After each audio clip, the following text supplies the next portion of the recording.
গাছে কয়েকটা সাদা ফুল ছিল, সেটাই তুলতে গেলাম, গিয়ে তো আমি অবাক, সাদা টগর ফুলের গাছে হলুদ জবা। সকালবেলায় আমার হাজব্যান্ড ফুল তুলতে এসে তাড়াহুড়ো করে হয়তো ফুলটা আটকে গেছে, দেখেইনি। তো যাই হোক, রান্নাবান্না আমার হয়ে গেছে, পুজোটা দিয়ে আমি এখন বেরোবো চোখ দেখাতে। চোখের ডাক্তারের নাম লেখানো আছে, তাই তাড়াহুড়ো করছি, রেডি হয়ে নিয়েছি। তারপর একটু খাবো, পাস্তা বানিয়েছি টিফিনে আজকে, খেয়ে দিয়ে তারপর বেরোবো 11টার দিকে। তো আমার মেয়ে আমার সঙ্গে ঝগড়া শুরু করেছে, ওর প্যান্ট নাকি আমি পরে ফেলেছি।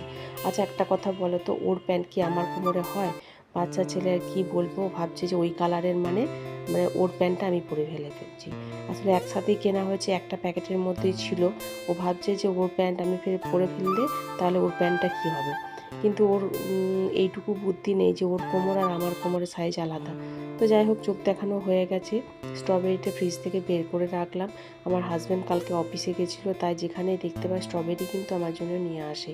আমি যেহেতু খেতে খুবই ভালোবাসি, তো একটু বের করে রাখলাম। তারপরে যে চোখের ড্রপটা আমাকে দিয়েছে, এটা 2বার করে লাগাতে, সেটাই লাগাবো। তো আজকে তো বাগানে যাওয়া হয়নি, তাই ভাবলাম যে একটু বাইরে যাই, গাছগুলো রোদে দিয়েছি সেগুলো তুলে নেব, তারপর একটু বাগানে ঘুরে ঘুরে স্ট্রবেরি খেয়ে আসি।